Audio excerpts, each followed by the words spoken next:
নমস্কাৰ ছাত্ৰ ছাত্ৰীসকল মই ভৈৰৱ ছাৰে তোমালোক আটাইকে শিশু আহাৰ আজিৰ পাঠলৈ স্বাগতম জনাইছোঁ। আজি আমি আলোচনা কৰিব লৈছোঁ অষ্টম শ্ৰেণী গণিতৰ অনুশীলনী 2.2ত থকা কেইটামান আজি প্ৰশ্ন সমাধান কৰিবলৈ শিকিম। আজি আমি সমাধান কৰিবলৈ শিকিম মূলতঃ 1ৰ পৰা 5 নম্বৰলৈ যিকেইটা প্ৰশ্ন দিয়া আছে এই প্ৰশ্নকেইটা আমি সমাধান কৰিম। তোমালোকে এই লেসনটো পঢ়োতে গম পাইছা যে ইয়াতে আমাক কিছুমান আখৰে লিখা সমস্যা দিয়া থাকিব আৰু এই সমস্যাবোৰ আমি প্ৰশ্নটো প্ৰথম পঢ়িব লাগিব। তাৰ পিছতে আমি সমীকৰণবোৰ সমাধান কৰি কিছুমান সমীকৰণ বনাব লাগিব আৰু সমীকৰণবোৰ সমাধান কৰি আমি প্ৰশ্নকেইটাৰ উত্তৰ উলিয়াব লাগিব। ছাত্ৰ ছাত্ৰীসকল এই প্ৰশ্নকেইটা তোমালোকৰ কাৰণে বহুত ক্ষেত্ৰত দৰকাৰী এই কাৰণে কাৰণ তোমালোকে ক্লাছ 9 আৰু ক্লাছ 10 বা ওপৰলৈ যিমানে গৈ থাকিবা তোমালোকে এনেকুৱা ধৰণৰ অংকবোৰ কৰিবলৈ পাবা য'ত আখৰে লিখা থাকিব, তোমালোকে তাৰ পৰা সমীকৰণ বনাব লাগিব আৰু সমাধান কৰিব লাগিব। বহুত ছাত্ৰ ছাত্ৰীয়ে এই অংকবোৰ খুব টান পায় এই কাৰণে কাৰণ তেওঁলোকে অংককেইটা পঢ়ি চাব নিবিচাৰে। আখৰে লিখা থাকিলেও আমি যদি আখৰে থকা কথাকেইটা যদি আমি পঢ়ি চাওঁ বা প্ৰশ্নটো যদি আমি ভালদৰে পঢ়ি লওঁ তেতিয়াহ'লে আমাৰ সমীকৰণটো বনাবলৈ খুব সহজ হৈ যায় আৰু সমীকৰণটো বনোৱাৰ লগে লগে তাৰ সমাধানটো আমাৰ কাৰণে আৰু সহজ হৈ যায়। গতিকে প্ৰথম তোমালোকৰ কাম হ'ব যিকেইটা প্ৰশ্ন দিয়া থাকে সেই প্ৰশ্নকেইটা খুব ভালদৰে মন দি পঢ়িব লাগিব আৰু তাৰপিছত তোমালোকে সমীকৰণটো বনাবলৈ যত্ন কৰিব লাগিব। কিন্তু কথাটো এনেকুৱা নহয় যে তুমি এবাৰেই পঢ়িলা আৰু একেবাৰে তোমালোকে তাৰ শুদ্ধ উত্তৰটো উলিয়াব পাৰিলা, তেনেকুৱা নহ'বও পাৰে। তোমালোকে বাৰে বাৰে কেতিয়াবা সমীকৰণ বনাব লগা হ'ব পাৰে, তাৰ সমাধান কৰিব লগা হ'ব পাৰে আৰু সমাধান কৰিবা যিকেইটা উত্তৰ পাবা উত্তৰকেইটা এবাৰ আকৌ প্ৰশ্নটোৰ লগত খাপ খুৱাই চাবা। যদি প্ৰশ্নটোৰ লগত সোধা মতে যদি তোমালোকে উত্তৰটো বিচাৰি পাইছা তেনেহ'লে ভাল আছে, তোমালোকে পাৰিলা। যদি পৰা নাই তোমালোকে আকৌ সমীকৰণ বনাবা আৰু আকৌ এবাৰ কৰিবলৈ যত্ন কৰিবা। আজিৰ পাঠত আমি যিমান পাৰোঁ সহজে সমীকৰণবোৰ সমাধান কৰিম বা সমীকৰণ বনাবলৈ শিকিম আৰু প্ৰশ্নবোৰ আমি কোনকেইটা অংশ খুব দৰকাৰী বা কোনকেইটা অংশ আমি বেছি ভালদৰে বুজিবলৈ যত্ন কৰিব লাগে সেই বিষয়ে আজি আমি বুজিবলৈ যত্ন কৰিম। আহা তেতিয়াহ'লে আমি আৰম্ভ কৰোঁ 2.2 অনুশীলনীত থকা প্ৰথম প্ৰশ্নটো। এই প্ৰশ্নটো দিয়া আছে দুটা সংখ্যা। আমি গোটেই প্ৰশ্নটো তোমালোকৰ কাৰণে যিমান পাৰোঁ সহজকৈ মই বুজাবলৈ যত্ন কৰিম। ইয়াতে চোৱা প্ৰশ্নটোৱে আমাক ক'লে যে দুটা সংখ্যা, ইয়াতে আমাক দুটা বেলেগ বেলেগ সংখ্যাৰ কথা কৈ আছে। হ'ব পাৰে সংখ্যাকেইটা 2, 3 হ'ব পাৰে, 4, 5 হ'ব পাৰে, 6, 7 ক'ব নোৱাৰি, যিকোনো দুটা সংখ্যাৰ কথা কৈ দিছে। তাৰপিছতে আকৌ কি কৰিলে চোৱা 5:7 অনুপাতত আছে। তাৰমানে এই প্ৰশ্নটোৱে আমাক কৈ আছে দুটা সংখ্যা আছে আৰু সংখ্যা দুটা এটা অনুপাতত আছে। সেই অনুপাতটো হয় 5:7। তাৰমানে সংখ্যাকেইটা দিয়া আছে আৰু সংখ্যাকেইটাৰ যদি অনুপাত উলিয়াবলৈ যোৱা হয় অনুপাতটো হ'ব 5:7। আৰু এটা কথা ক'লে ইয়াতে দাৰি দিয়া কথাটোৱে আমাক এটা কথা এটা চৰ্ত ইয়াতে দিলে। তাৰ পিছৰ কথাটোত কৈছে যে ডাঙৰ সংখ্যাটোতকৈ সৰু সংখ্যাটো 12 কম। ইয়াতে কৈছে চোৱা দুটা যিটো সংখ্যা আছে সংখ্যা দুটা কিন্তু সমান নহয়। সংখ্যা দুটাৰে এটা ডাঙৰ সংখ্যা আৰু এটা সৰু সংখ্যা আৰু সেই ডাঙৰ আৰু সৰু সংখ্যা দুটাৰ ক্ষেত্ৰত যদি চাবলৈ যোৱা যায় যিটো ডাঙৰ সংখ্যা যিটো ডাঙৰ সেই ডাঙৰটো কি হ'ব সৰুটোতকৈ 12 কম হয়। উদাহৰণস্বৰূপে চাব পাৰা বয়সত মই তোমালোকতকৈ ডাঙৰ আৰু তোমালোক মোতকৈ সৰু। মই ডাঙৰ আৰু মই কিমান ডাঙৰ এই প্ৰশ্নতে কৈ আছে যে 12 ডাঙৰ বা তোমালোক মোতকৈ কিমান সৰু, তোমালোক মোতকৈ 12 বছৰ সৰু বা 12 সৰু হ'ব। গতিকে দুটা সংখ্যা আমি এনেকৈ চাই ল'লোঁ, এটা সংখ্যা ডাঙৰ এটা সংখ্যা সৰু হ'ব আৰু ডাঙৰ সংখ্যাটো কিমান ডাঙৰ হ'ব সৰুটোতকৈ 12 ডাঙৰ হ'ব। বা তোমালোকে এনেকৈ ক'ব পাৰা যে সৰু সংখ্যাটো কিমান সৰু, সৰু সংখ্যাটো 12 সৰু। দুইটা একেটা কথাকে বুজাই আছে। ধৰা মোক ক'লোঁ যে মোৰ বয়সটো তোমালোকতকৈ 12 বছৰ ডাঙৰ, তেতিয়াহ'লে মই ক'ব পাৰোঁ যে মই তোমালোকতকৈ 12 বছৰ ডাঙৰ বা তোমালোকে ক'ব পাৰা যে তোমালোক মোতকৈ 12 বছৰ সৰু। একেটা কথাকে ইয়াতে বুজাই আছে। আৰু উলিয়াব লাগে সংখ্যা দুটা কি হয় আমি উলিয়াই দিব লাগে। যিহেতু আমি সমীকৰণ বনাব লাগে বুলি কৈ থৈছোঁ গতিকে সমীকৰণ বুলি ক'লে আমাৰ মনলৈ এটা কথা আহে x থাকিব লাগিব। সমীকৰণ বুলি ক'লে সদায় এটা অজ্ঞাত ৰাশি বা চলক যাক আমি সদায় x হিচাপে ধৰোঁ। গতিকে আমি যিটো সমীকৰণ বনাম তাত কি থাকিব x থাকিব আৰু সমীকৰণকেইটা ক'ৰ পৰা আহিব যিহেতু দুটা সংখ্যা উলিয়াবৰ কাৰণে আমি সমীকৰণ বনাম গতিকে সংখ্যা দুটাত কি থাকিব x থাকিব। আৰু দুটা সংখ্যা দুটা অনুপাত দিয়া আছে আমাক 5:7। যদি অনুপাত দিয়া থাকে তোমালোকে সংখ্যাকেইটা ধৰিবা এনেকৈ প্ৰথম অনুপাতৰ যিটো অংক 5 আছে তাৰ লগত এটা x লগাই দিবা। প্ৰথম সংখ্যাটো ধৰিব লাগিব তেতিয়াহ'লে 5x আৰু এটা সংখ্যা আছে আৰু এটা অনুপাতৰ 2 নম্বৰ অংশটো দিয়া আছে 7। গতিকে পিছৰ সংখ্যাটো ধৰিবা তোমালোকে 7x। তেতিয়াহ'লে আমি দুটা সংখ্যা ধৰিলোঁ, সংখ্যা দুটা হৈছে 5x। কেলৈ ধৰিলোঁ সংখ্যা দুটা অনুপাতৰ প্ৰথম অংশটো 5 হোৱাৰ কাৰণে তাৰ লগত এটা x লগাই দিলোঁ। প্ৰথম সংখ্যাটো হ'ব 5x, অনুপাতৰ 2 নম্বৰ অংশত দিয়া আছিলে 7 দিয়া আছিলে, 7ৰ লগত এটা x লগাই দিলোঁ। সংখ্যাটো হ'ব 7x দুটা সংখ্যা আমি ইতিমধ্যে ধৰি ললো এতিয়া চোৱা প্ৰথম শাৰীটোৰ পৰা আমি সংখ্যাকেইটা ধৰি ললো এতিয়া আমি যাম ইয়াৰ 2 নম্বৰ শাৰীটোলে দাঁড়িয়ে কি কৰে এটা শাৰী শেষ কৰি দিলে তাৰ পিছৰ শাৰীটোত কৈছে কি বুলি যে ডাঙৰ সংখ্যাটো সৰু সংখ্যাটোতকে 12 কম হয় ডাঙৰ সংখ্যাটোতকে সৰু সংখ্যাটো কিমান কম হয় 12 কম হয় তেতিয়া হলে চোৱা মই যে কৈ আছো যে মই তোমালোককে ডাঙৰ তোমালোক মোতকে সৰু কিমান ডাঙৰ বা সৰু কৈ আছো আমি 12 ডাঙৰ বা সৰু কৈ আছো এতিয়া যে আমি 12 বছৰ মই তোমালোককে ডাঙৰ কেনেকৈ পালো মই কি কৰিব লাগিব সদায় ডাঙৰ সংখ্যাটোৰ পৰা সৰু সংখ্যাটো বিয়োগ কৰিব লাগিব তাৰ মানে কি কৰিব লাগিব মোৰ বয়সৰ পৰা তোমালোকৰ বয়সটো মই বিয়োগ কৰি দিব লাগিব আৰু বিয়োগ কৰিলে কি পাবা তোমালোকে 12 টো পাবা ইয়াতো একেই কথা আমি গম পালো ডাঙৰ সংখ্যা কোনটো হ'ব এটা লিখি থৈছো 5x এটা লিখি থৈছো আমি 7x সংখ্যাকেইটা চাই আমি গম পালো য'ত 7 আছে 7x থকা সংখ্যাটো কি হ'ব ডাঙৰ সংখ্যা হ'ব আৰু 5x থকা সংখ্যাটো হ'ব সৰু সংখ্যাটো তেতিয়া হলে আমি প্ৰশ্নমতে বুলি লিখিব লাগিব এটা শাৰী মই ইংৰাজীত লিখি দিছো ইংৰাজীত লিখা হ'ব according to the question গতিকে AQ বুলি লিখা হয় তোমালোকে প্ৰশ্নমতে বুলিও লিখিব পাৰা এতিয়া আমি এই 12 সংখ্যাটো বিচাৰিম কেনেকৈ পাম 12 সংখ্যাটো ডাঙৰটোৰ পৰা আমি সৰুটো বিয়োগ কৰি দিম ডাঙৰ সংখ্যাটো যেহেতু 7x দিয়া আছে গতিকে আমি লিখিম যে 7x ডাঙৰ সংখ্যা বিয়োগ তাৰ পাছত আমি সৰু সংখ্যাটো বিয়োগ কৰি দিম সৰু সংখ্যাটো হয় 5x is equal to 12 ইয়াতে আমি কি হ'ল চোৱা ডাঙৰ সংখ্যাটোৰ পৰা যদি সৰু সংখ্যাটো বিয়োগ কৰো তেতিয়া হলে কিমান ডাঙৰ বা কিমান সৰুটো আমি বিচাৰি পাম প্ৰশ্নত কোৱা আছে 12 কম গতিকে ডাঙৰটোৰ পৰা সৰুটো বিয়োগ কৰি দিয়াৰ লগে লগে আমি 12 সংখ্যাটো পাই গলো এতিয়া আমি বিয়োগ কৰিম বিয়োগ কৰিবৰ কাৰণে বাওঁহাতে যদি তোমালোকে চোৱা 7x - 5x 7ৰ পৰা 5টো বিয়োগ কৰি দিবা 7ৰ পৰা 5 গলে থাকিব 2 তেতিয়া হলে হ'ব 2x is equal to 12 আমি মাত্ৰ বাওঁফালে বিয়োগ কৰিলো বাওঁফালে বিয়োগ হ'ল সোঁফালে থকা 12 সংখ্যাটো আমি একে ধৰণে পাতিব লাগিব এতিয়া xৰ মানটো উলিয়াবৰ কাৰণে আমি কি কৰিব লাগিব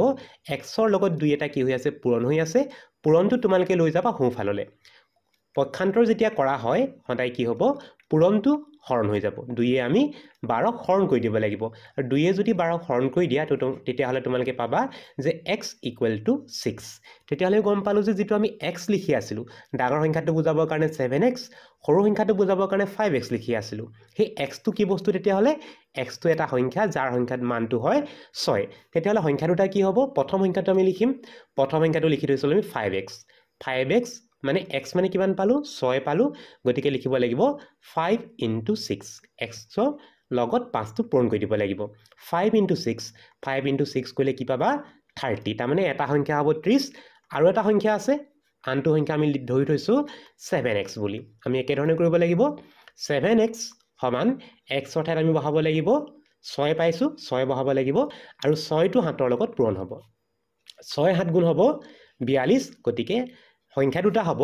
30 আৰু 42 কি হ'ব সংখ্যা কেইটা হ'ব 30 আৰু 42 আৰু যদি তোমালোকে চোৱা যে 42ৰ পৰা যদি তোমালোকে 30 টো বিয়োগ কৰি দিয়া তেতিয়া হলে তোমালোকে বিয়োগফলটো পাবা 12 তাৰ মানে আমাৰ অংকটো প্ৰশ্নত যেনেকৈ বিচাৰিছিলে আমি তেনেকৈ সংখ্যা দুটা উলিয়াব পাৰিলো তেতিয়া হলে চোৱা আমাৰ তেতিয়া হলে আমি এই অংকটো কৰিবলৈ কি কৰিছো প্ৰথমে আমি প্ৰশ্নটো ভালদৰে পঢ়িছো তাৰ পিছতে তাত থকা কথাবোৰ আমি যিমান পাৰো আমাৰ দৈনন্দিন জীৱনৰ কথাবোৰৰ লগত আমি সদায় মিলাই চাব লাগে তেতিয়া আমাৰ সমীকৰণবোৰ সহজ হ'ব যেহেতু সৰু সংখ্যাটো কিমান সৰু 12 সৰু বা 12 কম হয় গতিকে কম পাবৰ কাৰণে কি কৰিব লাগে বিয়োগ কৰিব লাগে গতিকে আমি ডাঙৰটোৰ পৰা সৰুটো বিয়োগ কৰি 12 পালো যাৰ পৰা এটা সমীকৰণ বনিলে আৰু সমীকৰণটো বনাই আমি সমাধান কৰি xৰ মানটো পালো যেটো হৈছে 6 তাৰ পিছত আমি সংখ্যা কেইটা উলিয়ালো এটা সংখ্যা আছিল 5x ইয়াতে x য'ত আছিল তাতে আমি xৰ মানটো বহাই দিলো 6 5 6 গুণ 30 পালো আনটো সংখ্যাৰ কাৰণে 7x ইয়াতো আমি xৰ ঠাইত বহাই দিলো 6 বহালো 7 6 গুণ হৈ গল 42 গতিকে সংখ্যা দুটা পালো 30 আৰু 42 অংকটো উজু হৈ গল এবাৰ আমি চাম আহা 2 নম্বৰ প্ৰশ্নটো ছাত্ৰ ছাত্ৰীসকল তোমালোকে যদি আমাৰ ভিডিঅ'বোৰ চাই যদি ভাল পাইছা বা উপকৃত হৈছা তেতিয়া তোমালোকে তোমালোকৰ বন্ধুবৰ্গৰ মাজলৈ ভিডিঅ'বোৰ শ্বেয়াৰ কৰিব পাৰা আৰু আমাৰ চেনেলটো তোমালোকে সাবস্ক্ৰাইব কৰি থব পাৰা আৰু যদি তোমালোকৰ কিবা খুজা লগা কথা থাকে কমেন্ট বক্সত গৈ জনাব নাপাহৰিবা আৰু যদি বুজি পোৱা তেতিয়া তোমালোকে বুজি পালো বুলি জনাই দিলে মই ভাল পাম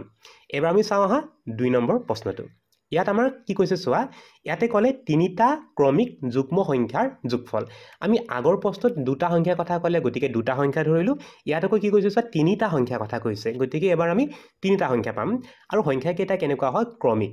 মন কৰিবা শব্দটো দি আছে ক্ৰমিক তাৰ লগত দি আছে যুগ্ম সংখ্যাৰ যোগফল 48 এবাৰ আমি কি কৰিব লাগে তিনিটা সংখ্যা যোগ কৰিব লাগে আগৰ প্ৰশ্নত আমাক অনুপাত দিছিলে এবাৰ কিন্তু অনুপাত দিয়া নাই এবাৰ আমাক কি কৰিলে তিনিটা সংখ্যা যোগ কৰি দিব লাগে আৰু যোগ কৰি দিয়াৰ লগে লগে যোগফলটো হ'ব 4 8 48 পাবা কিন্তু সংখ্যা তিনিটা কেনেকুৱা হ'ব প্ৰথম কলে সংখ্যা কেইটা কি হ'ব ক্ৰমিক মানে কি হ'ব একাধিক ক্ৰমে থাকিব যেনেকৈ তোমালোকৰ ৰোল নম্বৰ থাকে ধৰা তোমাৰ ৰোল নম্বৰ যদি 1 হয় তাৰ পিছৰ ৰোল নম্বৰ কিমান হ'ব 2 হ'ব তাৰ পিছত কি হ'ব 3 তাৰ পিছত 4 5 so on এনেকৈ গৈ থাকিব ক্ৰমিকে কি বুজায় একাধিক ক্ৰমে থকা সংখ্যা মানে ক্ৰম অনুসৰি থকা সংখ্যাবোৰ বুজায় যেনেকৈ আমি 1 2 পঢ়ো 1 2 3 4 তেনেকৈ পাই গৈ থাকো গতিকে প্ৰথম আমি বুজি পালো যে তিনিটা সংখ্যা আমাক উলিয়াব দিছে তিনিটা সংখ্যা উলিয়াম সংখ্যা কেইটা কেনেকুৱা হ'ব লাগিব তাৰ পিছতে ক'লে ক্ৰমিক মানে একাধিক ক্ৰমে থকা সংখ্যা হ'ব লাগিব তাৰ পিছতে আমাক আৰু এটা শৰ্ত দিয়া আছে মন কৰা সেই শৰ্তত ক'লে যে সংখ্যা কেইটা কেনেকুৱা হ'ব লাগিব যুগ্ম হ'ব লাগিব এইটো কথা তোমালোকে মন দিবা সংখ্যা কেইটা কেনেকুৱা হ'ব লাগিব যুগ্ম হ'ব লাগিব যুগ্ম সংখ্যা বুলি কয় তোমালোকে সকলোৱে জানা যুগ্ম সংখ্যা কোনবোৰ হয় যেনেকৈ 2 এটা যুগ্ম সংখ্যা 2 পাছত কি পায় সো 2 পাছত 3 সংখ্যাটো পায় কিন্তু ক্ৰমিক বুলি কোৱাৰ পাছত 2 পাছত 3 আহিছিলে তাৰ পিছত আহিছিলে 4 ক্ৰমিক বুলি ক'লে আমি 2 3 4 এনেকৈ লিখিলো হলে কিন্তু এটা শব্দ কৈ দিলে যুগ্ম বুলি কোৱাৰ কাৰণে আমি কি ক'ব লাগিব 2 পিছত আমি 3টো বাদ দি দিব লাগিব 2 পিছত কি যুগ্ম আহে 4 আহে 4 পিছত কি যুগ্ম আহিব 6 আহিব 6 পাছত কি যুগ্ম আহিব 8 আহিব মন কৰিবা যুগ্ম বুলি কোৱাৰ লগে লগে কি হ'ব আমি এটাকৈ ঘৰ মানে কি ক'ব লাগিব এটা সংখ্যা আমি বাদ দি যাব লাগিব তাৰ লগতে আৰু এটা কথা চাই লোৱা যুগ্ম সংখ্যাবোৰ কেনেকৈ পায় 2টো পালো 2ৰ পৰা 4টো কেনেকৈ পালো 2ৰ পৰা লগত মই কি কৰিম 2 এটা যোগ কৰিম 2 এ 4 4 পিছত 6টো কেনেকৈ পালো একদমেই একে ধৰণে হ'ব 4 লগত 2 এটা যোগ কৰিলো 6 পালো 6ৰ পাছত মই 8টো কেনেকৈ পালো কি কৰিলো মই আকৌ এটা 2 যোগ কৰি দিলো গতিকে যুগ্ম সংখ্যা বুলি কোৱাৰ কাৰণে আমি কি ক'ব লাগিব 2 যোগ কৰি গলেহে আমি যুগ্ম সংখ্যাবোৰ পাই গৈ থাকিম তেতিয়াহলে আমি ক্ৰমিক সংখ্যা কেইটা কেনেকৈ ধৰিব লাগিব যেহেতু আমি x হিচাপে ধৰিম ইয়াতে ক্ৰমিক সংখ্যা কেইটা আকৌ তোমালোকে 2 4 6 ধৰিব নোৱাৰিবা কাৰণ সংখ্যা কেইটা আমি নাজানো জানা হলেতো আমাক প্ৰশ্নটো নিদিলে হলে গতিকে ইয়াতে তোমালোকে 2 4 6 8 ধৰিব নোৱাৰিবা কি ধৰিব লাগিব সদায় তোমালোকে x সংখ্যাটোৰে আৰম্ভ কৰিবা ধৰি ললো যে প্ৰথমটো যুগ্ম সংখ্যা হয় x তাৰ পিছতো কি হ'ব তাৰ পিছতো পাবৰ কাৰণে কি কৰিব লাগে আমি চাই আছো ইয়াতে কি কৰিব লাগে 2 এটা যোগ কৰি দিব লাগে প্ৰথম সংখ্যাটো যদি x হয় তাৰ পিছতো কি হ'ব x ৰ লগত তোমালোকে এটা 2 যোগ কৰিব লাগিব গতিকে সংখ্যাটো হ'ব x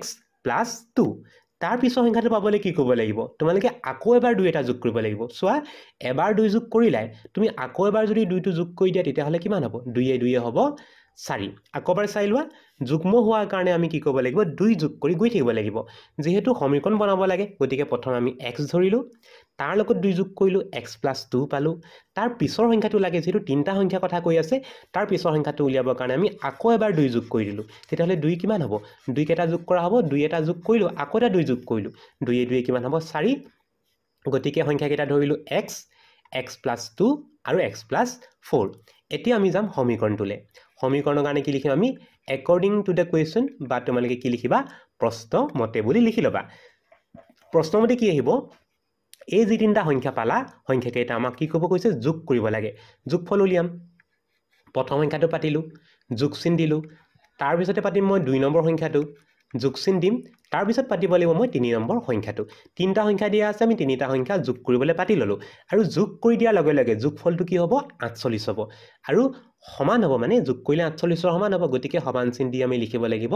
4 8 48 প্ৰথম কথা তিনিটা সংখ্যা উলিয়াব লাগে যুগ্ম হ'ব লাগে সংখ্যা কেইটা ধৰি ললো তাৰ পিছতে কৈছে যোগফল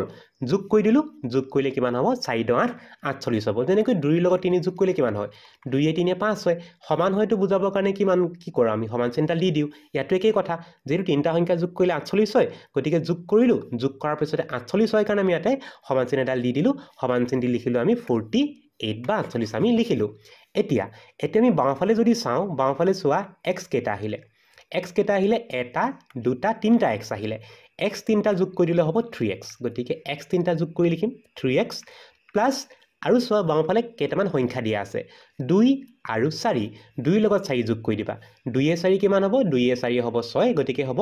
3x + 6 = 48 খুফালে আমাৰ কৰিব লগা কোনো কাম নাই আমি আটাইখিনি বাওঁফালে কৰিলো প্ৰথম x কেটা যোগ কৰি দিলো x কেটা যোগ কৰিলে পালো 3x তাৰ পিছতে সংখ্যা দুটা লগ লগাই দিলো সংখ্যা কেটা হৈছে 2 আৰু 4 2 এ 4 কিমান হ'ব 6 হ'ব 6 লিখি দিলো তাৰ পিছতে পক্ষান্তৰ কৰিব লাগে পক্ষান্তৰ তোমালোকে সকলোৱে জানা +6 টো যদি তোমালোকে পক্ষান্তৰ কৰি সোঁফালে লৈ যোৱা তেতিয়াহলে হ'ব -6 গতিকে লিখিব লাগিব 3x = 48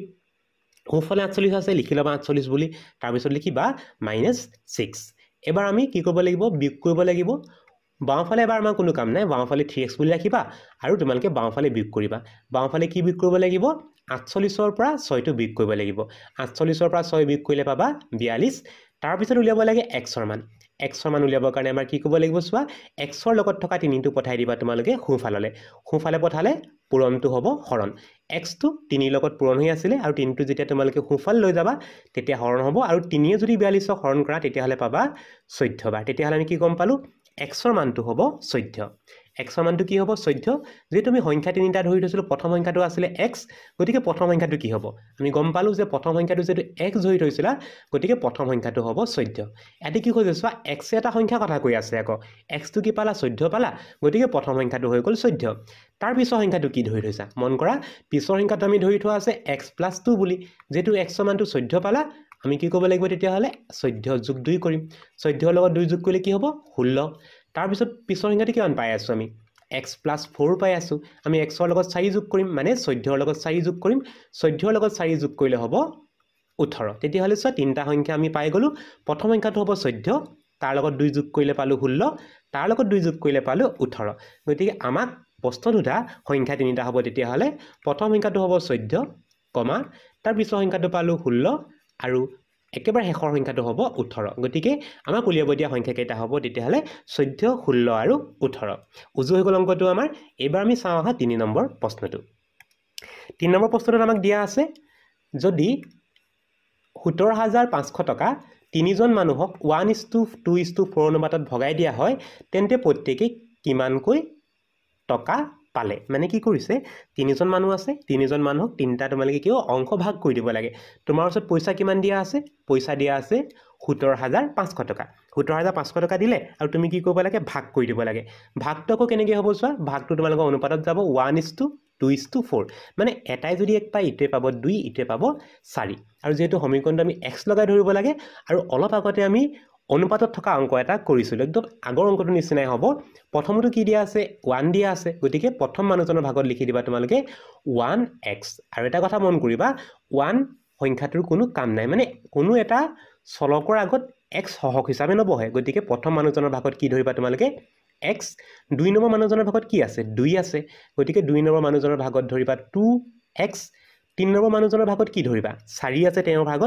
ভাগত ধৰি দিবা তোমালোকে 4x তেতিয়াহলে মানুহ তিনিজনৰ ভাগ তিনটা আমি পাই গলো x লগাই পাই গলো 1x গতিকে অকল x লিখিবা 2 নম্বৰৰ কাৰণে 2 আছে 2x লিখিবা 3 নম্বৰ জনৰ কাৰণে আছে 4 আছে কি লিখিবা 4x লিখি দিবা এতিয়া কি কৰিব লাগিব আমি তিনটা ভাগ কৰি দিলো আৰু সুধিছে যে প্ৰত্যেককে কিমানকে ভাগ পায় এতিয়া চোৱা আমাক গোটেই সমীকৰণটো তেতিয়ালে বনাব লাগিব এই হাৰিটোৰ পৰা বনাব লাগিব অনুপাত দিয়া আছে অনুপাতৰ পৰা আমি ভাগ কেইটা ধৰি ললো তাৰ পিছতে চোৱা আমি এই সংখ্যাটো পাব লাগে 17500 টো পাব লাগে কেনেকৈ পাবা সেই যে মানুহ তিনিজনক তুমি পইচা কেইটা ভাগ কৰি দিলা তেওঁলোকৰ ভাগ কেইটা যদি তুমি লগ লগাই দিয়া বা যোগ কৰি দিয়া ধৰা তিনিজন মানুহ আছিলে তুমি আছা আৰু তোমাৰ লগৰ দুজন আছে পইচাটো ভাগ কৰি দিলা ভাগ কৰিছা কেই টকা 17500 টকা ভাগ কৰিছা এতিয়া যদি মই এনেকৈ কওঁ যে ভাগ কেইটা লগ লগাই দিও লগ লগাই দিলে কিমান পাবা লগ লগাই দিলে আমি কিমান পাম 17500 টকা পাম গতিকে ইয়াতে আমি এই চোৱা প্ৰশ্নটোত আমি সমীকৰণটো কেনেকৈ বনাব লাগিব মানুহ তিনিজনৰ পইচাটো ভাগ কৰি দিলো মই কেই টকা ভাগ কৰি দিলো 17500 টকা ভাগ কৰিলো তেতিয়াহলে আমি কাক ভাগ কৰিলো 17500 টকাক ভাগ কৰিলো কেটা ভাগত ভাগ কৰিলো তিনিটা ভাগত এই ভাগ তিনিটা মই এবাৰ কি কৰিম লগ লগাই দিম যোগ কৰি দিম প্ৰথম মানুহজনৰ পোৱা ভাগ x পালে 2 নম্বৰ মানুহজনে পালে 2x পালে 3 নম্বৰ মানুহজনে পালে 4x পালে আৰু লগ লগাই দিয়া তিনিজন মানুহৰ ভাগ কেটা লগ লগাই দিয়া কিমান হ'ব যেহেতু আমি পইচা ভাগ কৰিছিলো 17500 টকা ভাগ কৰিছিলো লগ লগাই দিলে হ'ব 17500 এতিয়া যোগ কৰি দিয়া যোগ কৰিবলৈ কি হ'ব গোটেই কেটা x আছে যোগ কৰিবলৈ সহজ হৈ আছে x 2x আৰু 4x লগ লগালে কিমান হ'ব 4 2 6 আৰু ইয়াত এক এটা আছে 6 1 7 তেতিয়াহলে লিখিব পাৰিবা 7x = 17500 এতিয়া x ৰ মানটো উলিয়াবৰ কাৰণে তোমালোকে হাতটো লৈ যাবা সোঁফাললৈ হৰণটো পূৰণটো সোঁফালে গ'লে হৰণ হ'ব এইটো আমি সকলোৱে জানো গতিকে হৰণ কৰি দিবা কাক হৰণ কৰিব লাগিব 17,500 হৰণ কৰিব লাগিব আৰু 17,500 হৰণ কৰি দিয়াৰ লগে লগে হাতে 17,500 তোমালোকে হৰণ কৰিলে যাব 2,500 বাৰ যাব তাৰ মানে আমি xৰ মানটো পালো 2005 এতিয়া ভাগকেইটা উলিয়াবলৈ আমাৰ সহজ হৈ গ'ল প্ৰথম মানুহজনে কিমান পায় x পায় গতিকে আমি প্ৰথম মানুহজনৰ ভাগ লিখিলো x মানে কিমান x মানে হয় 2,500 গতিকে প্ৰথম মানুহজনে পোৱা টকাৰ পৰিমাণটো হ'ব 2,500 টকা দুই নম্বৰ মানুহজনে কিমান পায় ইয়াতে আমি গম পাই আছো দুই নম্বৰ মানুহজনে পায় 22 টকা গতিকে দুই নম্বৰ মানুহজনৰ ভাগটো লিখিবা 22 আৰু এটা xৰ মানটো বহাই দিবা 2,500 আৰু কি হ'ব xৰ মানটো 2 লগত পূৰণ হ'ব 2 পূৰণ 2,500 আৰু যদি পূৰণ কৰা 2 লগত 2,500 পূৰণ কৰিলে হ'ব 5,000 টকা তেতিয়াহ'লে 2 নম্বৰ মানুহজনে পালে 5,000 টকা এবাৰ যাম আমি 3 নম্বৰ মানুহজনৰ ভাগলৈ 3 নম্বৰ মানুহজনে কিমান পায় 3 নম্বৰ মানুহজনে পায় 4x টকা ইয়াতে আমি xৰ মানটো বহাব লাগিব যেহেতু xৰ মানটো পাই আছো 2,500 গতিকে লিখিব লাগিব 4 পূৰণ 2,500 2,500 লগত যদি 4টো পূৰণ কৰা তেতিয়াহ'লে হ'ব 10,000 তেতিয়াহ'লে কি পাবা যে 3 নম্বৰ মানুহজনে পালে 10,000 টকা 2 নম্বৰ মানুহজনে পালে 5,000 টকা আৰু প্ৰথম মানুহজনে পালে 2,500 টকা আচ্ছা আমাৰ কি হ'ল অনুপাতৰ পৰা আমি প্ৰথমে কি কৰিলো মানুহকেইজনৰ ভাগটো উলিয়াই ললো আৰু ভাগকেইটা যোগ কৰিলে কিমান হ'ব 17,500 টকা যে হয় সেই টকাটো লিখিলো তাৰ পিছতে xৰ মান উলিয়ালো আৰু উলিয়াই মানুহকেইজনৰ ভাগত কেই টকাকে পাব সেই পৰিমাণটো আমি উলিয়াব পাৰিলো এবাৰ আমি চাওঁ আহা 4 নম্বৰ প্ৰশ্নটো এই প্ৰশ্নটোত আমাক কোৱা আছে যে এখন আয়তাকাৰ খেলপথাৰৰ পৰিসীমা 280 মিটাৰ ইয়াৰ দিশ প্ৰস্থৰ দুগুণতকৈ 2 মিটাৰ বেছি খেলপথাৰখনৰ দিশ আৰু প্ৰস্থ উলিওৱা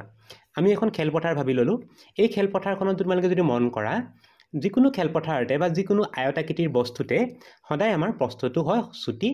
প্ৰস্থৰ দিশটো সদায় চুটি হয় এইটো প্ৰস্থ ধৰি ললো আৰু দীঘল ফালটো আমি ধৰি ললো তাৰ দিশ হিচাপে ধৰি ললো এতিয়া আমাক প্ৰথম কথা আয়তাকাৰ বুলি কিয় ক'লে আমি এটা আয়তৰ কথা ভাবিব লাগিব ইয়াত তুমি এটা বৃত্তৰ কথা বা ত্ৰিভুজৰ কথা মনলৈ আনিব নালাগিব তোমাৰ কথাটো হ'ব যে এখন আয়তাকাৰ এখন কি হ'ব তোমাৰ খেলপথাৰ যেনেকৈ মোবাইলৰ আকৃতিটো প্ৰায় আয়তৰ নিচিনা হয় এটা সাইড দীঘল এটা সাইড কি হয় আমাৰ চুটি যেটো আমাৰ ফাল চুটি তাক আমি কি ধৰিলো প্ৰস্থ হিচাপে ধৰি ললো যেটো অংশ দীঘল আমি তাক দিশ হিচাপে ধৰি ললো আৰু সেই যিখন খেলপথাৰ কথা ক'লে তাৰ পৰিসীমাটো হয় 280 মিটাৰ যদি পৰিসীমা উলিয়াব বিচাৰো এই পথাৰখনৰ তেতিয়াহ'লে তাৰ পৰিসীমাটো পাম আমি 280 মিটাৰ তাৰ পিছতে চোৱা দিশ আৰু প্ৰস্থৰ কথা ইয়াতে ক'লে যে দিশ প্ৰস্থৰ দুগুণতকৈ 2 মিটাৰ বেছি ইয়াতে চোৱা দিশ আৰু প্ৰস্থৰ এটা সম্পৰ্ক এটা ক'লে যেটো সম্পৰ্কই কৈ আছে যে দিশটো কি হ'ব ডাঙৰ হ'ব কাটকে ডাঙৰ প্ৰস্থতকে ডাঙৰ কিমান ডাঙৰ হ'ব প্ৰস্থৰ দুগুণতকৈ 2 মিটাৰ বেছি মানে দুগুণতকৈ 2 মিটাৰ বেছিতে কি বুজাব দুগুণ বুলি কোৱাৰ লগে লগে 2 এটা গুণ কৰিব লাগিব আৰু 2 এটা বেছি বুলি কোৱাৰ কাৰণে 2 এটা আকৌ আমি যোগ কৰি দিব লাগিব যেহেতু অংকটোৰ কাৰণে x এটা ধৰিবই লাগে আমি সদায় কি কৰিম প্ৰস্থক আমি কি ধৰি লম x হিচাপে ধৰি লম ভাবি ললো যিখন খেলপথাৰ আছিলে সেই খেলপথাৰখনৰ আমি কি কৰিম প্ৰস্থটো ধৰি ললো x হিচাপে ধৰি ললো দিশটো কি হ'ব প্ৰস্থৰ দুগুণ যেটো প্ৰস্থ ধৰিলো আমি x হিচাপে ধৰিলো তাৰ কি কৰিব লাগিব দুগুণ ল'ব লাগিব আৰু দুগুণতকৈ কি কৰিব লাগিব 2 মিটাৰ বেছি 2 মিটাৰ এটা আমি ইয়াতে কি কৰিব লাগিব যোগ কৰি দিব লাগিব 2 মিটাৰ বেছি কি কয় 2 এটা যোগ কৰিব লাগিব ধৰা এনেকৈ ক'লো যে মোৰ বয়স তোমালোকতকৈ 2 বেছি তেতিয়াহ'লে মোৰ বয়সটো মই কেনেকৈ পাম যেটো মই দিশ উলিয়াই আছো মোৰ বয়স উলিয়াম একে ধৰণৰ কথা তোমালোকৰ যেটো বয়স হ'ব তাৰ লগত 2 এটা যোগ কৰি দিব লাগিব এটো একেই কথা দিশটো উলিয়াব লাগে কেনেকৈ উলিয়াই আছো প্ৰস্থৰ সহায়ত উলিয়াই আছো প্ৰস্থ কি কৰিব লাগে দুগুণ কৰিব লাগে আৰু 2 এটা বহাই দিব লাগে 2 এটা যোগ কৰি দিম তেতিয়াহ'লে দিশ আৰু প্ৰস্থ ধৰি লম যেটো xত ধৰিবই লাগে সেই কাৰণে আমি প্ৰস্থক ধৰিলো x হিচাপে আৰু দিশটো আমি ধৰিম যে প্ৰস্থৰ দুগুণ 2x তাতকৈ 2 বেছি 2 এটা যোগ কৰি দিবা এতিয়া আমি কি কৰিব লাগে সমীকৰণ বনাব লাগে সমীকৰণটো বনিব ক'ৰ পৰা সমীকৰণ বনিব পৰিসীমাৰ পৰা যেহেতু প্ৰশ্নত আমাক কোৱা আছে কি কৈছে পৰিসীমা আমি এটা লিখি লম যে পৰিসীমাটো কি পাব লাগিব পৰিসীমা পাব লাগিব আমি 280 মিটাৰ পাব লাগিব 280 মিটাৰ এতিয়া আমি পৰিসীমাৰ সূত্ৰটো লিখি লম পৰিসীমাৰ সূত্ৰটো আছিল 2 পূৰণ দিশ যোগ প্ৰস্থ 2 পূৰণ দিশ যোগ প্ৰস্থ আমি 2 পূৰণ দিশ যোগ প্ৰস্থ কৰিলে পাব লাগিব 280 মিটাৰ ইয়াতে আমি দিশ আৰু প্ৰস্থৰ মানটো বহুৱাই দিম প্ৰথম 2 আছে 2 দিলো ব্ৰেকেট আৰম্ভ কৰিলো তাৰ পিছত বহাম দিশটো কিমান হয় দিশটো ধৰি থোৱা আছে আমাৰ 2x + 2 সেইকাৰণে আমি দিশৰ ঠাই লিখি লম তেতিয়াহ'লে 2x + 2 প্লাস তাৰ পিছত আহিব প্ৰস্থ কি হ'ব চোৱা প্ৰস্থটো আহিব প্ৰস্থটো x বুলি ধৰা আছে গতিকে প্ৰস্থ লিখিম প্ৰস্থটো হ'ব x ব্ৰেকেটটো বন্ধ কৰিম সমান হ'ব 280 এতিয়া আমাৰ কামটো হ'ব ব্ৰেকেটৰ ভিতৰত থকা পদকেইটা আমি যোগ বা বিয়োগ কৰিব পাৰি নেকি চাই লওঁ ব্ৰেকেটত থকা সংখ্যা কেইটা বা পদকেইটা যোগ কৰিব পৰাকে আছে দুটা x আছে x কেইটা লগ লগাই দিবা দুটা x লগ লগালে হ'ব দুটা x নহয় এটা 2 আছে আছে এটা x 2x ৰ লগত x লগ লগালে হ'ব 28x লিখিব লাগিব 28x + 2 ব্ৰেকেটটো বন্ধ কৰি দিবা সমান লিখিবা 280 এতিয়া ব্ৰেকেটটো অতৰাবৰ কাৰণে আমাৰ কি হ'ব বিতৰণ বিধিটো ল'ব লাগিব বিতৰণ বিধিটোৱে কি কয় ব্ৰেকেটৰ বাহিৰত যেটো সংখ্যা আছে ইয়াতে দুই সংখ্যাটো আছে দুই সংখ্যাটো আমি এবাৰ 3x ৰ লগত পূৰণ কৰিব লাগিব তাৰ পিছতে 2 ৰ লগত পূৰণ কৰিব লাগিব প্ৰথমে আমি পূৰণ কৰিম 3x ৰ লগত 3x ৰ লগত পূৰণ কৰিলে হ'ব 2 3 গুণ 6 লিখিব লাগিব 6x + 2 2 গুণ 4 সমান 280 এতিয়া x ৰ মানটো উলিয়াবৰ কাৰণে প্ৰথমে আমি কি কৰিব লাগিব +4 টো লৈ যাবা তোমালোকে সোঁফাললে +4 টো সোঁফাল লৈ যাবা তেতিয়া হ'ব 280 বিয়োগ 4 বিয়োগ কৰিবা বিয়োগ কৰিলে পাবা 6x = 280 পৰা 4 টো বিয়োগ কৰিলে হ'ব 276 এবাৰ আমি উলিয়াব লাগে x ৰ মানটো x ৰ মান উলিয়াবৰ কাৰণে 6 আমি হৰণ কৰিব লাগিব 276 ক 6 হৰণ কৰি চাওঁ আহা 276 ক কাৰণ হৰণ নকৰাকৈ আমি উত্তৰটো মুখত কৰিব নোৱাৰো হৰণ কৰি দিও 6 4 গুণ 24 হ'ল বিয়োগ কৰিলে থাকিলে 3 আৰু 6 36 6 6 গুণ 36 তেতিয়াহলে কেইবাৰ গ'ল 46 বাৰ গ'ল 46 বাৰ যোৱাৰ লগে লগে আমি x ৰ মানটো পালো 46 আৰু x টো কি হয় x টো হয় খেলপথাৰখনৰ প্ৰস্থ তেতিয়াহলে প্ৰস্থটো আমি পাই গলো x সমান লিখিব লাগিব 46 মিটাৰ আৰু দিশ উলিয়াব লাগে দিশটো হয় twice x + 2 ইয়াতে আকৌ আমি x ৰ মানটো বহাম যেটো হৈছে 46 2 * 46 + 2 প্ৰথমে 2 এ 46 ৰ পূৰণ কৰিম তেতিয়া হ'ব 12 ৰ 2 1 উকলিলে 92 হ'ব 92 + 2 92 লগত 2 এটা যদি প্লাস কৰি দিয়া হয় তেতিয়া হলে হ'ব 94 মিটাৰ তেতিয়াহলে আমি গম পালো যে খেলপথাৰখনৰ প্ৰস্থ হ'ব 46 মিটাৰ আৰু দিশটো হ'ব 94 মিটাৰ ছাত্ৰ ছাত্ৰীসকল এবাৰ আমি চাওঁ আজি আলোচনা কৰিব লগা একেবাৰে শেষৰ অংকটো ভিডিওটো অলপ দীঘল হৈছে এইকাৰণে দীঘল হৈছে কাৰণ ইয়াত থকা প্ৰতিটো প্ৰশ্ন বা প্ৰতিটো শব্দ আমি বুজাবলৈ যত্ন কৰি আছো সেইকাৰণে ভিডিওটো দীঘল হৈছে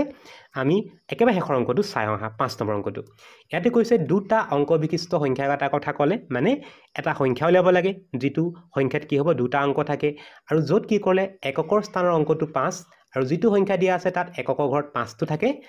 সংখ্যাটোৰ অংক দুটাৰ যোগফল এতে ক'লে সংখ্যাটোৰ অংক দুটাৰ যোগফল যদি মই সংখ্যাত যেটা অংক থাকে সেই অংক দুটা যদি যোগ কৰো তেতিয়াহলে এই যোগফলটো কি হ'ব যোগফলৰ 5 গুণ হলে ইয়াতে যোগ কৰিম তাৰ পৰা কি কৰিব লাগিব যোগফলৰ লগত 5 এটা গুণ কৰিব লাগিব 5 এটা পূৰণ কৰিম 5 গুণটো যদি লওঁ আৰু তেতিয়াহলে সংখ্যাটো কি হ'ব হাৰিটো অকমান বুজাতে অসুবিধা হৈছে আকবাৰ চাই লও ইয়াতে কৈছে সংখ্যাটো ইয়াতে মন কৰা যেটো সংখ্যা আমাক দিছে সেই সংখ্যাটো কি হ'ব কৈছে অংক দুটাৰ যোগফলৰ 5 গুণ হলে মানে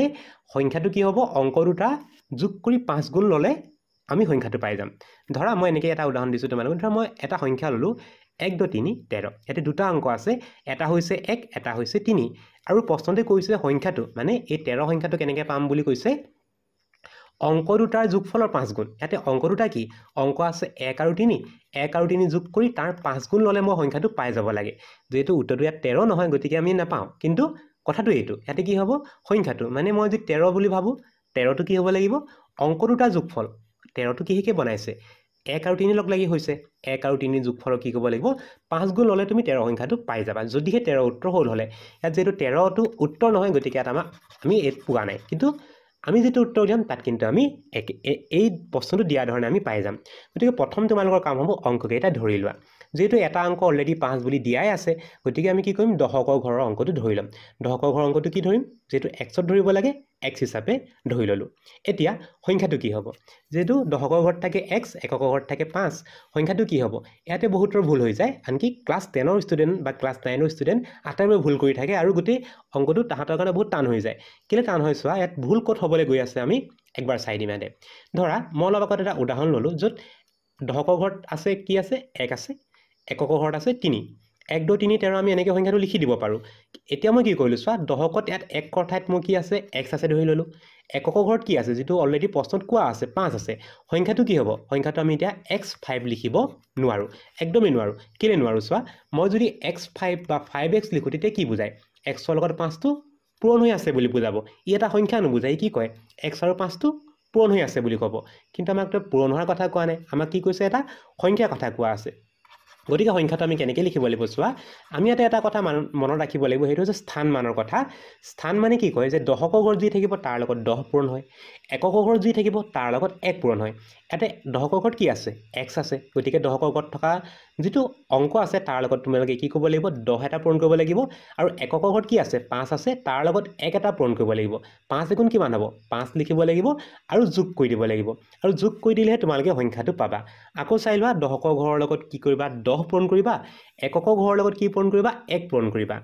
1 পূৰণ কৰি যিকেইটা সংখ্যা পাবা সেইকেইটা যোগ কৰি দিলেহে তোমালোকে সংখ্যা এটা বিচাৰি পাবা এতিয়া যদি কনফিউজন আছে তোমালোকে আকৌ এবাৰ চাই ল'ব পাৰা মই এটা সংখ্যা লিখি লৈছো 25 লিখিছো ইয়াক মই কি কৰিম সংখ্যাটো মই কেনেকৈ পাম ইয়াতে চোৱা দশকৰ ঘৰত আছে 2 আৰু এককৰ ঘৰত আছে 5 আছে মই সংখ্যাটো কেনেকৈ পাম মই ক'লো দশকৰ ঘৰত 2 আছে তাৰ লগত 10 পূৰণ কৰা 2 গুণ কিমান 2 গুণ হ'ব 20 এককৰ ঘৰত কি আছে 5 আছে 5ৰ লগত 1 পূৰণ কৰা 5 গুণ কি হ'ব 5 যোগ কৰি দিয়া 20ৰ লগত 5টো যোগ কৰিলে কিমান হ'ব 25 হ'ব সংখ্যাটো আমি পাই গলো নিয়মটো কি তেতিয়াহ'লে দশকৰ ঘৰৰ লগত 10 পূৰণ কৰিবা এককৰ ঘৰৰ লগত 1 পূৰণ কৰিবা আৰু যোগ কৰি দিবা তেতিয়া সংখ্যাটো বিচাৰি পাবা গতিকে এই কথাটো যদি আমি নাজানো এই অংকটো আমি কেতিয়াও শুদ্ধ কৰিব নোৱাৰো এটা কাৰ কথা আহি থাকে ইয়াত আহে তোমালোকৰ স্থান মানৰ কথা আহিব মনত ৰাখি ল'বা যে দশকৰ ঘৰত থকা অংকৰ লগত এটা 10 পূৰণ হৈ থাকে আৰু এককৰ ঘৰত থকা অংকৰ লগত এটা 1 পূৰণ হৈ যোগ হৈ থাকে সেইকাৰণে আমি সংখ্যাবোৰ তেনেকৈ পাই গৈ থাকোঁ এতিয়া সংখ্যাটো আমি উলিয়াই ল'লোঁ এতিয়া আমি যাম প্ৰশ্নমতে আমি সমীকৰণটো বনাবলৈ আৰম্ভ কৰোঁ সমীকৰণত কি কৈছে অংক দুটাৰ যোগফল প্ৰথম অংককেইটা যোগ কৰিবা অংককেইটা কি এটা হৈছে x গতিকে আমি লিখিম x আনটো কি আনটো আমাৰ প্ৰশ্নত কোৱাই আছে 5 xৰ লগত 5টো যোগ কৰিবা আৰু ইয়াৰ কি গুণ ল'ব লাগে 5 গুণ ল'ব লাগে গতিকে পূৰণ 5 মই 5টো পিছফালে লিখিলোঁ মানে ব্ৰেকেটৰ শেষত দিছোঁ কোনো কথা নাই 5টো কি হৈছে পূৰণ হৈ আছে সমান 5 গুণ কৰিলে কি পায় সংখ্যাটো পায় কৈছে নহয় সংখ্যাটো কি হয় অংক দুটাৰ যোগফলৰ 5 গুণ গতিকে মই এতিয়া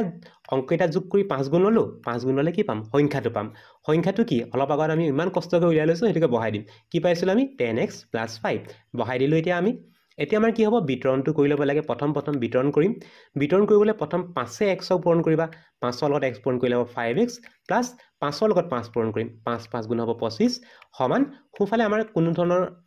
গণনা কৰিব নাই গতিকে যেনেকৈ আছে তেনেকৈ লিখিম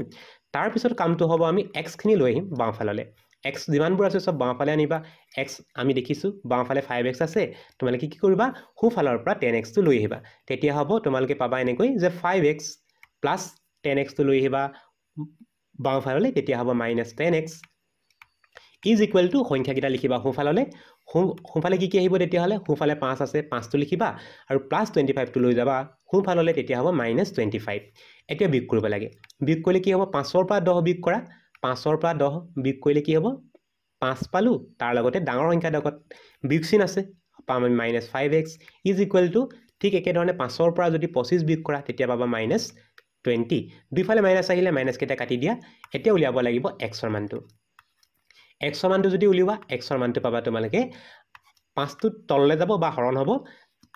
5 20ক হৰণ কৰি দিবা 5 20ক 4 বাৰ যাব তেতিয়াহ'লে xৰ মানটো হ'ব 4 তেতিয়া আমি গম পালোঁ যে যিটো সংখ্যা উলিয়াব গৈ আছোঁ সেই সংখ্যাটোৰ দশকৰ ঘৰত যিটো অংক থাকে দশকৰ ঘৰত থাকে 4 আৰু এককৰ ঘৰত থাকে 5 দশকৰ ঘৰত 4 এককৰ ঘৰত 5 সংখ্যাটো কি হ'ব আমি সহজে উলিয়াব পাৰিম সংখ্যাটো হ'ব 45 গতিকে এই প্ৰশ্নটোৰ উত্তৰটো হ'ব 45 ছাত্ৰ ছাত্ৰীসকল আজিৰ পাঠটি ইমানতে সামৰিব লৈছোঁ পুনৰবাৰ কৈছোঁ তোমালোকে যদি ভিডিঅ'টি চাই ভাল পাইছা তেতিয়াহ'লে তোমালোকে লাইক কৰিবা আৰু কমেণ্টত গৈ জনাব নাপাহৰিবা আৰু তোমালোকৰ বন্ধুবৰ্গৰ মাজলৈ যিমান পাৰা আমাৰ ভিডিঅ'বোৰ শ্বেয়াৰ কৰি আমাৰ চেনেলটো আগুৱাই যোৱাত সহায় কৰিবা বুলি মই আশা কৰিলোঁ আজিৰ পাঠটি ইমানতে সামৰিছোঁ নতুন অংকৰ সৈতে তোমালোকক পুনৰ লগ পাম বুলি আশা কৰিছোঁ নমস্কাৰ